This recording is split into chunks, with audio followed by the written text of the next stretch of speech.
Bonjour à toutes, bonjour à tous, merci à tous d'être là pour la présentation de cette vidéo concernant le nerf ulnaire. Le nerf ulnaire, c'est une branche terminale du plexus brachial issue de son faisceau médial. Il est issu des racines C8 à T1 et va notamment innerver la partie intrinsèque, la partie médiale de la main et quelques muscles extrinsèques. Nous allons détailler son anatomie tout de suite. Commençons par globalement localiser son trajet. Donc il naît comme toutes les branches terminales du plexus brachial de la fosse axillaire. Il va ensuite cheminer le long de la face médiale du bras puis de l'avant-bras, avant de terminer par ses branches terminales au niveau de la partie médiale de la main. Il va notamment avec le nerf médian régir l'innervation motrice de la main. Nous allons maintenant détailler son origine au niveau de la fosse axillaire. Donc on va pour cela faire une vue antérieure. On sera en supérieur ici et en médial. Donc je commence par dessiner la scapula, la glène avec le tubercule infraglénoïdien, le bord médial,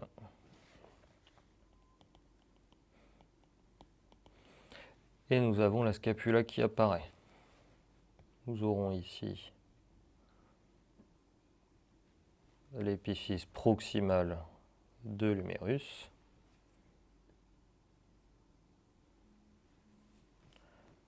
avec le sillon bicipital,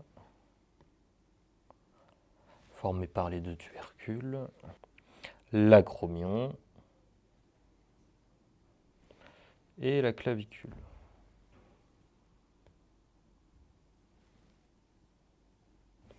Qu'on va couper. On va avoir en médial le grille costal, que je vais débuter à partir de la deuxième côte, la troisième, la quatrième, et on va s'arrêter à la cinquième. Donc ici ce sera K2. Il nous manque à placer les éléments musculaires qui finissent de former les limites de cette fosse. Donc en orange, le grand dentelé, ou le dentelé antérieur de son nouveau nom, qui va donner des digitations sur tous les arcs costaux.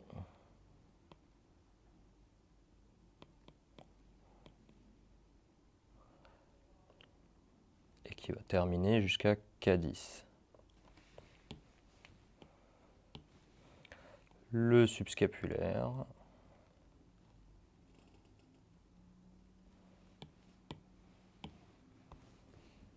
Et enfin le muscle petit pectoral qui va fermer la fosse axillaire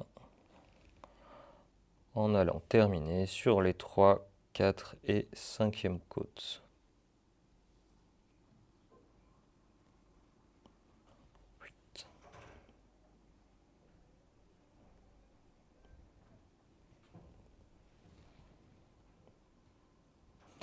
Donc on va pouvoir maintenant qu'on a mis les limites de la fosse axillaire, faire apparaître l'artère axillaire,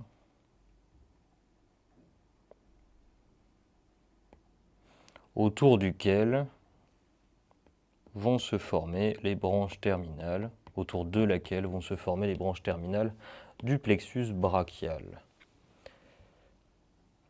Ici, je représente le faisceau latéral avec le nerf musculo-cutané, la racine latérale du nerf médian,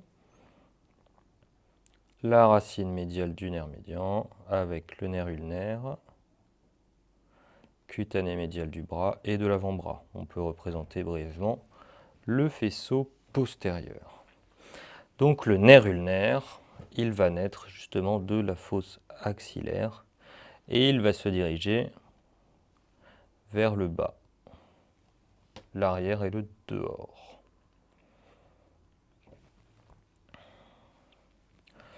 On va ensuite, avec un autre schéma, détailler son trajet au niveau du bras. On va pour cela faire une vue postérieure.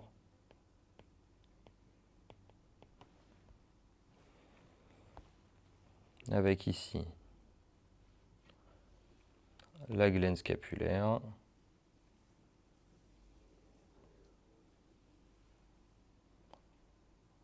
Le tubercule majeur.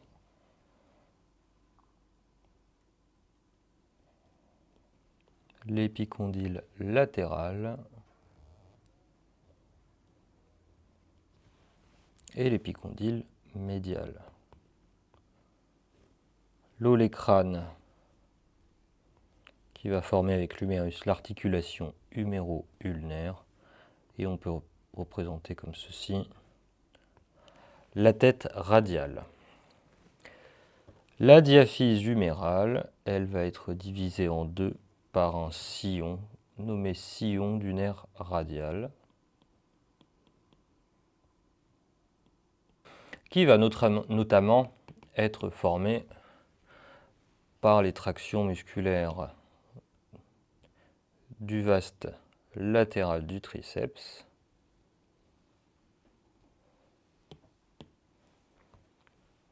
et par le vaste médial en dessous.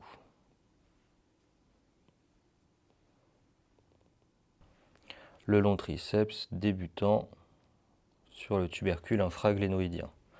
Et la réunion de tous les chefs musculaires donnera le muscle triceps brachial qui s'insère sur l'olécrâne. Le corps musculaire du triceps brachial avec lequel le nerf ulnaire est en rapport étroit. Le nerf ulnaire donc émerge de la fosse axillaire et va se diriger vers le bas. Donc il va passer en profondeur du long triceps et du vaste médial qui va rejoindre ce petit sillon médialement à l'olécrâne nommé gouttière olécrânienne médiale.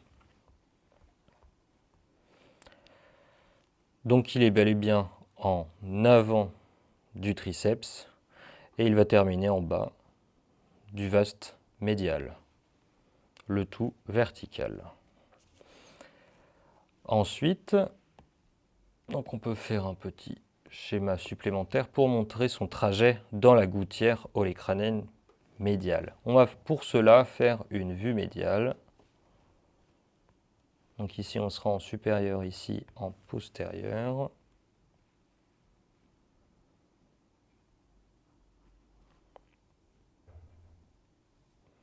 Donc là c'est l'épiphyse distale de l'humérus qui est coupée.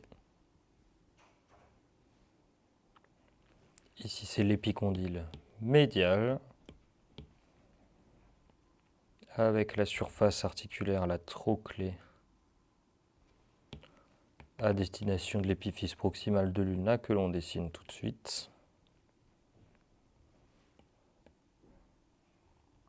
Eh bien le nerf ulnaire jusqu'à maintenant il est ici.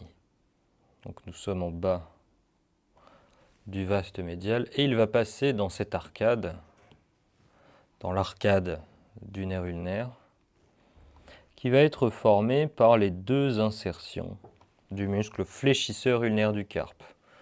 Une insertion sur l'épicondyle médial et une insertion sur la crête ulnaire, versant médial. La réunion de ces deux insertions va former une arcade dans laquelle le nerf ulnaire va passer.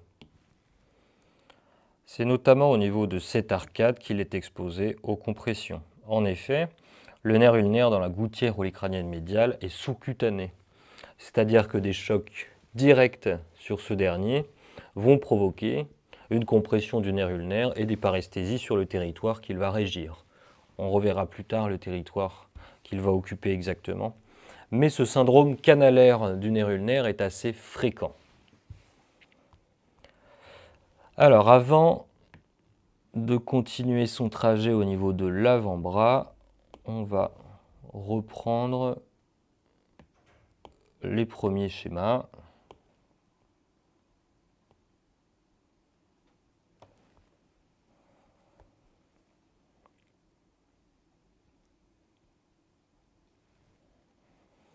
Nous avons donc réalisé l'intégralité du membre supérieur en vue antérieure, tout simplement pour pouvoir justement représenter le nerf ulnaire avec les passages que l'on a décrits. Donc le nerf ulnaire, il est ici, en avant du long triceps, en bas ensuite du vaste médial, il passe dans sa gouttière olecrânienne et apparaît ici entre l'arcade formée par les deux insertions du muscle fléchisseur ulnaire du carpe. On reviendra sur ce schéma qui est assez schématique et peu détaillé. Le but, c'est de montrer le trajet global du nerf ulnaire. On va maintenant s'attarder sur son passage dans l'avant-bras. Donc on va faire une vue antérieure uniquement de l'avant-bras afin d'avoir vraiment son trajet en détail à ce niveau-là. Même orientation que tout à l'heure.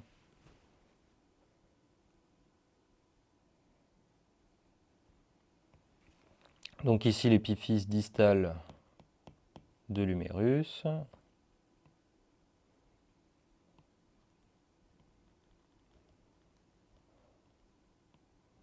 La diaphyse ulnaire.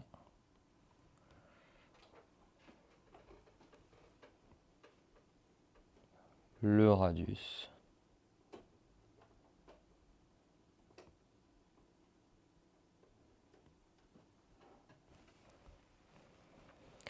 Pour la main, on verra plus tard. Les rapports importants du nerf ulnaire sur l'avant-bras sont les suivants. En profondeur, on retrouvera le muscle fléchisseur profond des doigts.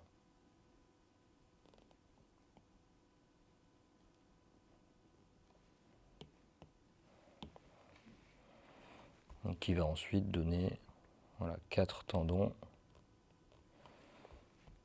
qu'on ne détaillera pas en précision. En superficie, le muscle fléchisseur superficiel des doigts.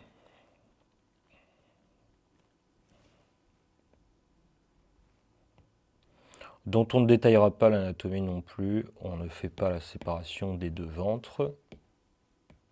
On l'a déjà fait dans une vidéo précédente. Et en dedans, vous aurez bien le muscle qui va former son arcade. Donc l'arcade, elle est ici.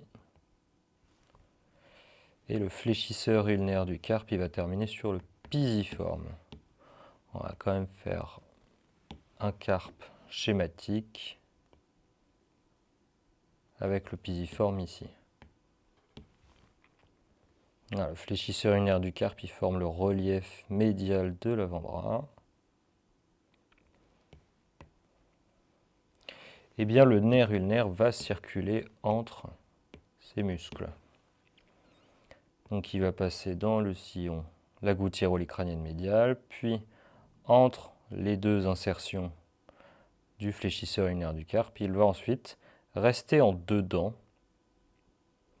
du fléchisseur ulnaire du carpe et sera compris entre le fléchisseur superficiel des doigts, qui recouvre évidemment le nerf,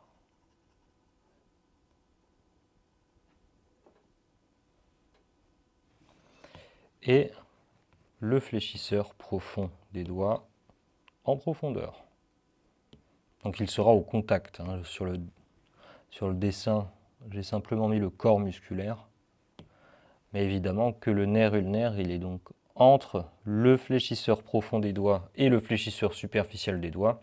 Et en dedans, il est protégé par le fléchisseur ulnaire du carpe. Assez haut dans l'avant-bras, il va donner un petit rameau dorsal. qui va s'occuper d'innerver la face dorsale de la main. Son rameau ventral, lui, va passer au niveau du canal ulnaire, qui est un petit dédoublement dans le rétinaculum des fléchisseurs, accompagné de l'artère et de la veine ulnaire. Si on veut les représenter ici, ils seraient là.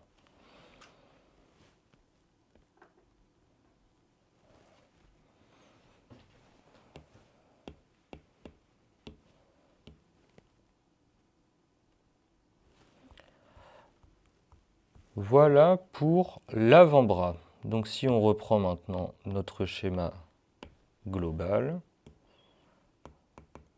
le nerf ulnaire, donc il va aller ici. Donc on refait rapidement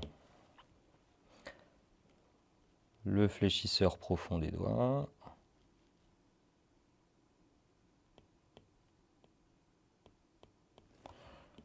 Le fléchisseur superficiel des doigts.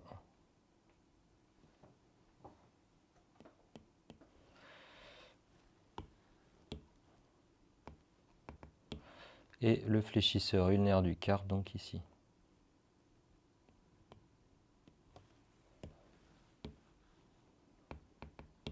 Et le nerf ulnaire donc qui chemine en dedans du fléchisseur ulnaire du carpe, en profondeur du fléchisseur superficiel des doigts et en superficie du fléchisseur profond. Et ensuite il va passer donc dans le canal ulnaire et le rameau dorsal qui s'est divisé assez haut va s'occuper de la face dorsale de la main. Donc on va faire maintenant la main. Nous allons dans un premier temps réaliser une main de face. Donc ici on sera en supérieur et ici on sera en médial. Donc on va dessiner un carpe de face avec le capitatum, le lunatum, le triquetrum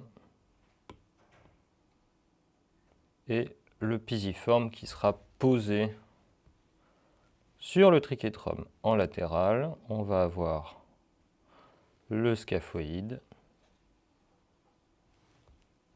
ici le trapézoïde, le plus latéral c'est le trapèze. Et ici on aura l'amatum avec sa saillie en forme de crochet, l'amulus. Ensuite, M1, les os sésamoïdes et les phalanges proximales et distales. Ici nous aurons les 4 autres métacarpiens.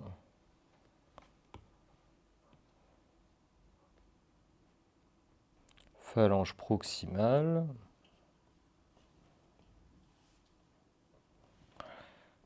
phalange intermédiaire, et enfin phalange distale.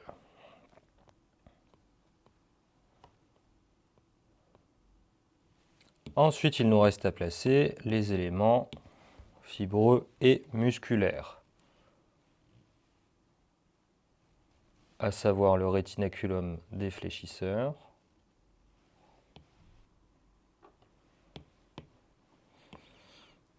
avec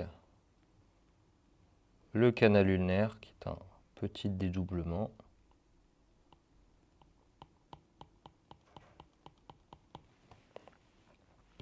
et bien le nerf ulnaire va en compagnie de l'artère et de la veine ulnaire émerger à partir du canal ulnaire, ancien canal de Guyon.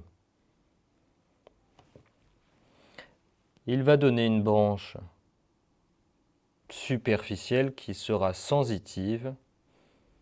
Donc il va notamment innerver les téguments de la main jusqu'à la partie médiale du 4. Passé le trait jaune vertical, c'est le nerf médian qui va régir l'innervation sensitive. Concernant sa branche profonde, elle sera motrice. motrice pour les intrinsèques du 5. Donc ici, on a l'abducteur du 5. On va avoir l'opposant du 5 ici et le court fléchisseur du 5 ici. On va également avoir quelques muscles du pouce, notamment l'adducteur du pouce. Donc ici, c'est le faisceau transverse. Et le faisceau oblique sera ici. Entre les deux, il va y avoir un petit espace, c'est important pour la suite. Il nous manque le chef profond du court fléchisseur du 5.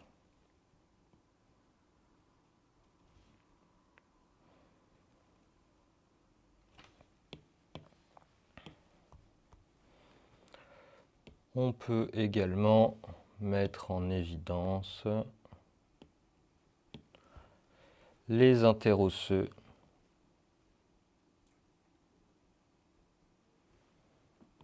médiaux et les lombricaux médiaux. Pour ne pas surcharger le dessin, je ne mettrai pas en évidence les lombricaux médiaux. Je les ai décrits dans la loge moyenne, la vidéo sur la loge moyenne. Je vous invite à vous y rendre si vous ne vous souvenez plus de leur anatomie. Alors, concernant le trajet donc de la branche profonde du nerf ulnaire, il va d'une part aller médialement et donner des rameaux donc pour la loge médiale de la main, et ensuite va former une arcade et va passer entre les deux chefs de l'adducteur du pouce. Sur le chemin, il va innerver donc les interosseux médiaux. Donc ici, il va y avoir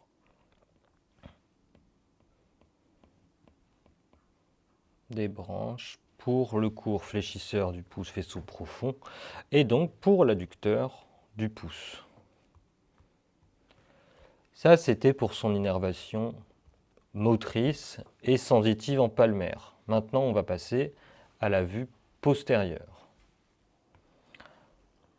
Donc ici, on sera en supérieur, ici en latéral. Donc je la fais de manière très schématique, pas besoin de dessiner le squelette osseux. L'idée, c'est vraiment de visualiser le territoire sensitif du nerf ulnaire. Car si vous avez un syndrome canalaire du nerf ulnaire,